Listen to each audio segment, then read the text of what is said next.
Whether you're just starting out in recovery or you're starting all over again after, unfortunately, maybe a relapse, there is a paradigm shift that absolutely has to happen if you're going to be able to make it for the long term in terms of your marriage or your relationship.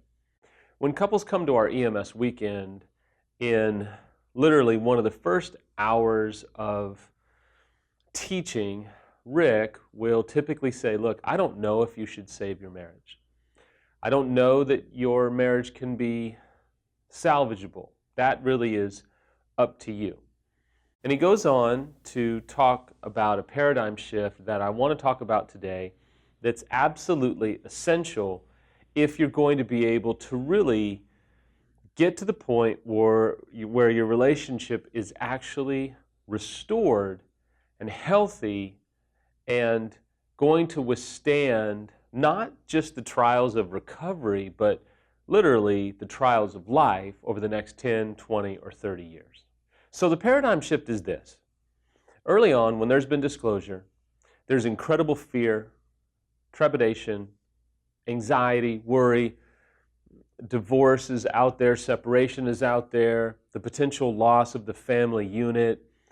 And all these things are rushing through the mind of the unfaithful as well as the mind of the betrayed.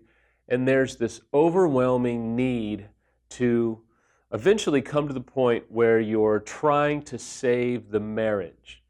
And the goal becomes, we've got to save the marriage, we've got to save the marriage, and the marriage is put on this pedestal, and we can kind of make an idol out of saving the marriage. But here's the problem. The problem is, if our recovery, especially as an unfaithful spouse, is to just save the marriage, then it's really not pragmatic for me as an unfaithful spouse to tell you, the betrayed spouse, everything. To go a step further, I'll make it abundantly clear is that if I'm just trying to save the marriage as an unfaithful spouse, why do I want to give you all the details? Why do I want to tell you things that I know you don't want to hear? Because I'm just going to probably make you angrier, and I'm probably going to jeopardize the potential of saving our marriage, when a better approach is to say, I've got to do everything that I can to get healthy. I've got to get to ground zero myself so that if we save the marriage, I'm a healthy individual.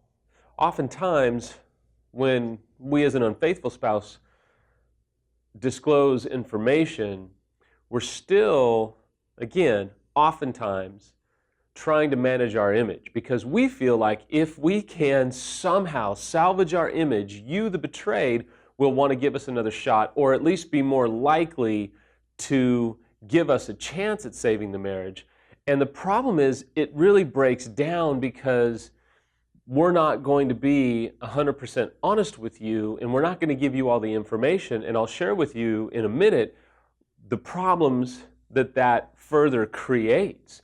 And I know that this is tough to grasp because it kind of alarms you and says, well, are they just trying to save the marriage, or are they trying to get healthy? I don't know. That's really on the shoulders of the unfaithful spouse, and that's why I wanted to do this video. As an unfaithful spouse, I think you have to be keenly aware of what's your motivation. If your motivation is just to save the marriage, there's going to be some very significant problems that come down the road. If your goal is to get healthy, you give yourself the best opportunity at restoration and healing for yourself and then for the marriage. If you just want to save your marriage, it even can become problematic for the betrayed, because the betrayed, it's not really pragmatic for her or him to share the anxiety, the anger, the hate, the rage, all of the dissension that may be going on inside of them. So again, at the top of the pyramid is simply, got to save the marriage. And I want to caution you and tell you that there's nothing wrong with, per se, wanting to have, the marriage restored. But the paradigm shift has to eventually take place where you say, look, above and beyond all of this is I've got to take care of my side of the street, unfaithful or betrayed, and I've got to get healthy. Very quickly, I want to give you some problems that occur when all you want to do is save the marriage. Number one, you never really get to the true self that's going on inside of either spouse. The unfaithful is just trying to manage their image. They don't want to kind of go to the ground floor of the struggle, the insecurities, the anger, the frustration, the unmet needs, all of those things that they think cause them to act out. And so they don't get to those depths of who they are, which means they don't get addressed, they don't get healed, and they never really come to the surface. And it's the same thing for the betrayed. The betrayed spouse never really gets to the true self and doesn't address the trauma. And I've talked to thousands of people over the years who basically said, you know, the first time around, we swept it underneath the rug. We didn't focus on getting healthy. We focused on just keeping the family together. And now there's been a relapse or there's been a revenge affair. And I just want to appeal to you that if you don't get to the true depths of your pain, you are not going to be able to give yourself the best opportunity at long-term restoration. Number two, if you just focus on saving the marriage and not getting healthy, especially as an unfaithful spouse, you absolutely dramatically increase the chance of relapse because you don't fully address the issues as to why you did what you did. And I promise you, those issues are still going to be there. As much as you regret what you've done, as much as you hate to see the pain in the face of your spouse or your children, as much as you look around at all that your infidelity or addiction has cost you, eventually life gets back to normal, the pain fades, everyday life and routine kicks in, and before you know it, you're acting out again. Finally, when you simply focus on saving the marriage, you really miss the opportunity to have the marriage that you so desperately want.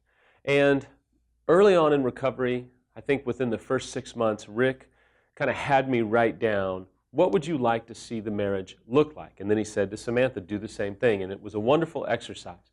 And we were pretty stable at that point. That's why we were able to do it.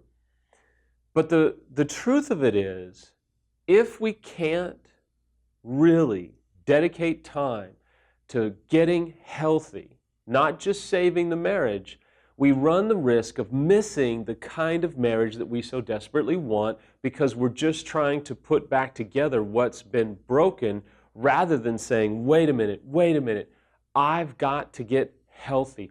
I've got to deal with me, because if each of us will deal with us, if we will stop trying to do our partner's work and just do our work, we give ourselves such a great opportunity at having the marriage that we so desperately want, because it will be with two healthy individuals who can be vulnerable and broken and rigorously honest with their spouse and not be judged, not be shamed, but be accepted because you are being fully known, not trying to just manage your image, even as an unfaithful or a betrayed, and just trying to save the marriage out of fear or worry. I think it's such a life-changing moment when you can say, hold on, we can talk about the marriage eventually, but right now, we've got to work on ourselves. Now, I know that many of you unfaithful will probably fire back and say, but wait a minute, Samuel, I can't say everything. I can't be gut level honest. I'm going to be stabbed. There's going to be things thrown at me. I'm going to be run over. I mean, we don't have a safe environment to do that. I get that. I think what's vital is that you begin to work towards that. And you may need to have this kind of a conversation with your spouse or your partner after watching this video. They do it at the EMS weekends. It's a point where the betrayed says, listen, I need to know that I know everything. And if there's still information that I don't know, I want to know it. And I commit to not making any decisions when you tell me that information. Because I assure you, the unfaithful spouse is going to be terrified to tell you new information, because the propensity is for the betrayed to say, see, I knew it, I knew it, I knew that that happened, or we're done, forget it, it's over, and it's a deal breaker, right? But if you really want to know more information, and I've talked about this before, I know it's review for some of you, but I think you have to have that moment where you say, okay, look, here's the deal. If there's more information that I need to know that's really vital, then I want you to tell me. I won't make any decisions. I'll take 48 to 72 hours to absorb it, to process it, to work through it. I won't make any decisions, but I want us to have the marriage that I know that we can have. And I need you to focus on getting healthy, not just trying to save the marriage and keep me happy.